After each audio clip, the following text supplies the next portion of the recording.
Hello everyone, welcome to my channel. I am doctor Bharti. So आज मैं आपको thrombosis यानी कि क्लॉटिंग के बारे में बताने जा रही हूँ। क्लॉटिंग जैसे कि हार्ट अटैक होता है, हार्ट अटैक को अपन कोरोनरी थ्रोम्बोसिस बोल सकते हैं, यानी कि कोरोनरी आर्टरी में वहाँ पे क्लॉटिंग हो गई और क्लॉटिंग की वजह से हार्ट अटैक आ गया, तो इसको अपन कोरोनरी थ्रोम्बोसिस बोलते हैं। तो अब बात करते हैं कि थ्रोम्बोसिस होता क्या है। थ्रोम्बोसिस होती है क्लॉटिंग, क्लॉट बन जाना।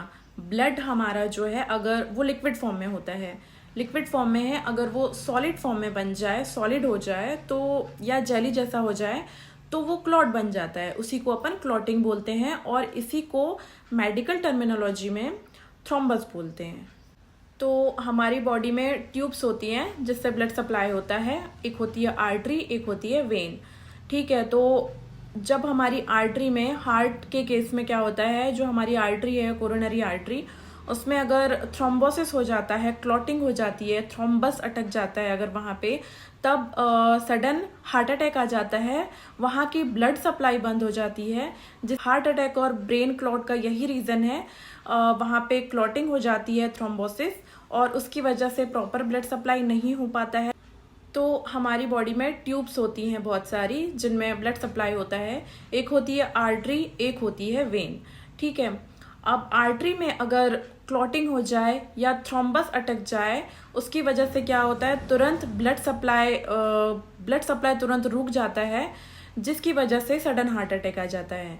हार्ट अटैक की कंडीशन और ब्रेन क्लॉट की कंडीशन में यही होता है कि क्लॉटिंग हो जाती है ट्यूब्स में और सडन वहाँ से ब्लड सप्लाई बंद हो जाती है, जिसकी वजह से वो जहाँ ब्लड सप्लाई नहीं पहुँच पा रही है वो एरिया धीरे धीरे धीरे धीरे डेड होने लगता है, वहाँ तक ब्लड सप्लाई नहीं पहुँच पाएगी। और अगर ब्लॉकेज हमारा बन रहा है 60%, 70%, 80, 90 तक अगर पहुँच गया है, तो वो जो ब्लॉक बन रहा है जहाँ पे क्लॉटिंग हो रही है धीरे धीरे, जहाँ पे फैट का डिपोजिशन हो रहा है या फिर, तो उस क्लॉटिंग के ऊपर एक मेम्ब्रेन होती है।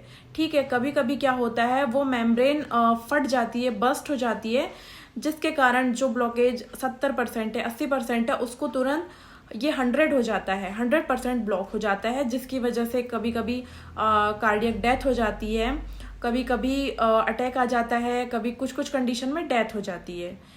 तो क्या होता है हार्ट के केसेस में, इसी को हम कोरोनरी थ्रोम्बोसिस या फिर मायोकार्डियल इन्फार्क्शन भी बोल सकते हैं। तो अभी बात की कोरोनरी थ्रोम्बोसिस की, अब बात करते हैं veins thrombosis, deep vein thrombosis की बात करते हैं। तो ये मोस्टली पैरों में होता है। पैरों की जो वेन्स होती हैं उसमें कभी कभी थ्रोम्बस अटक जाता है, क्लॉटिंग हो जाती है, जिस वजह से पैरों में बहुत तेज आपको पेन महसूस होगा और कभी कभी पैरों में स्वेलिंग भी आ जाती है, बहुत तेज दर्द होता है और रेडनेस भी आ जाती है समटाइम्स। तो इसको बोलते हैं डीप वेन थ्रोम्बोसिस। समटाइम्स क्या होता है, कभी कभी पैर में हमारी डीप वेन थ्रोम्बोसिस में हम अगर मसाज करते हैं बहुत तेज तेज, तो हमारा थ्रोम्बस लंग्स में कभी कभी चला जाता है, जिसको बोलते हैं पल्मोनरी थ्रोम्बोसिस या फिर पल्मोनरी एम्बोलिज्म। ये बहुत कम रेयर कंडीशन में होता है, बहुत कम ऐसा होता है, लेकिन ऐसा हो सकता है और ये लाइफ थ्रेटनिंग कंडीशन होती है। इसमें जान को खतरा हो सकता है, तो और किसी अच्छे डॉक्टर से आप कंसल्ट करके मेडिसिन ले सकते हैं, कुछ मैनेजमेंट कर सकते हैं जो आपको डॉक्टर बताएंगे। एक होता है सेरेब्रल थ्रोम्बोसिस, यानी कि ब्रेन में क्लॉटिंग हो जाना। तो ब्रेन में थ्रोम्बस कैसे जाता है, ये बहुत ही कॉमन है कि हार्ट से ये ब्रेन तक पहुंच जाता है। कभी कभी कुछ कंडीशन में हार्ट के वॉल्व खराब होते हैं और उस समय अगर हमने ब्लड थिनर यूज़ नहीं किया, ट्रीटमेंट नहीं करवाया, तो ये क्लॉटिंग जो है वो ब्रेन तक भी पहुंच जाती है, जिसको हम सेरेब्रल थ्रोम्बोसिस बोलते हैं। तो अगर हार्ट की कोई डिसीज़ हो, हार्ट बहुत ज़्यादा स्पीड में काम कर रहा हो जिसको फिब्रिलेशन बोलते हैं, या फिर बहुत ज़्यादा बीट कर रहा हो जिसको टैकीकार्डिया बोलते हैं, अगर हार्ट 200 पर मिनट बीट करेगा तो बहुत ज़्यादा चांसेस हैं कि क्लॉट बन जाए। और ये मोस्टली होता है हार्ट की कोई डिसीज़ होने में, वॉल्व डिसीज़ हो सकती है या हार्ट की कोई और डिसीज़ हो सकती है, क्लॉटिंग हो सकती है, कुछ भी हो सकता है। तो बहुत ज़्यादा चांसेस हैं कि क्लॉटिंग बन जाए, और ये क्लॉट के भी बहुत ज़्यादा चांसेस हैं कि ये ब्रेन तक पहुंच जाए। अगर ये ब्रेन तक पहुंच जाएगा, थ्रोम्बस अटक जाएगा वहाँ पे, तो इसको बोलते हैं सेरेब्रल थ्रोम्बोसिस। इसकी वजह से ब्लड सप्लाई बंद हो जाएगा ब्रेन में, और जिसकी वजह से ब्रेन का एक एरिया डेड हो जाएगा। अब बात करते हैं कि इसका ट्रीटमेंट क्या है।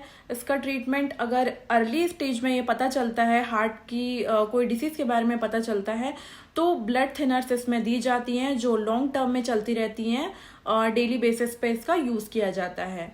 और इसके रीजंस के बारे में बात करते हैं कि क्या क्या रीजंस हो सकते हैं जिसकी वजह से सेरेब्रल थ्रोम्बोसिस हो सकता है।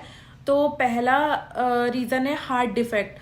अगर आपको हार्ट से रिलेटेड कोई बीमारी है तो बहुत ज़्यादा चांसेस बढ़ जाते हैं कि ये ब्रेन तक भी पहुँचे या फिर सेरेब्रल थ्रोम्बोसिस आपको हो। सेकंड रीज़न है कैंसर। कैंसर की कंडीशन में भी आपको सेरेब्रल थ्रोम्बस का खतरा बढ़ जाता है।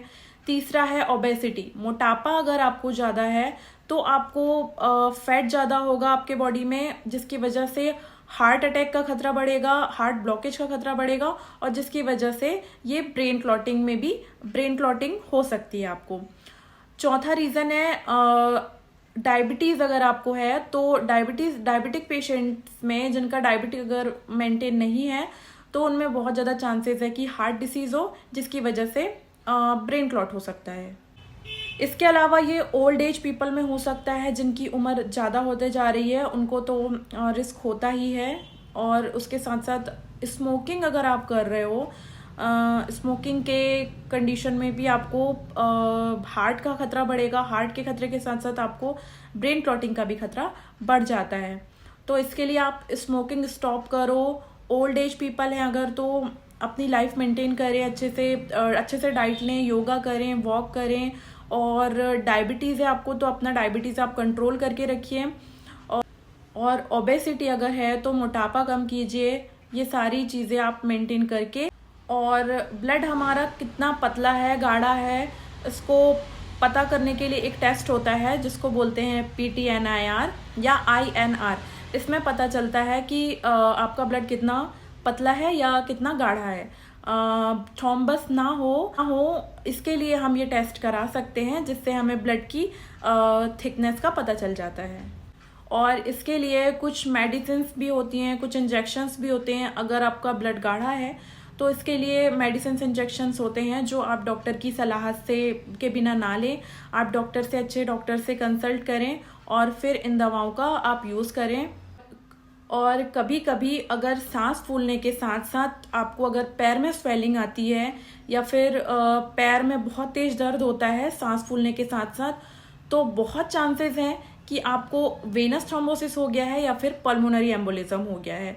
तो और आर्टेरियल थ्रोम्बोसिस आपको हार्ट और ब्रेन में होता है। जो आर्टरी में ब्लॉकेज होता है वो ब्रेन और हार्ट में मोस्टली देखा जाता है, और वेनस थ्रोम्बोसिस हमारा पैरों में होता है। तो PTNIR टेस्ट करवा के आप अपने ब्लड की थिकनेस का पता लगा सकते हैं। आज ही आप ये टेस्ट करवा सकते हैं, और इसको टेस्ट करवाने के बाद आप किसी अच्छे डॉक्टर से कंसल्ट करें। आप अपना चेकअप करवाते रहें, जिससे आपको पता चले कि आपकी थिकनेस क्या है ब्लड की, और ऐसा कोई चांसेस तो नहीं है कि आपको हार्ट का कोई प्रॉब्लम हो। तो इसका आप पता लगाते रहें, क्योंकि आज की कंडीशन में कभी भी कुछ भी हो जा रहा है, और हार्ट का प्रॉब्लम इतना कॉमन हो गया है, आप आसपास अपने देख ही रहे हो। इसलिए आप PTNIR जरूर करवाएं और अच्छे डॉक्टर से अपना टाइम टू टाइम चेकअप करवाते रहें। ठीक है, थैंक यू।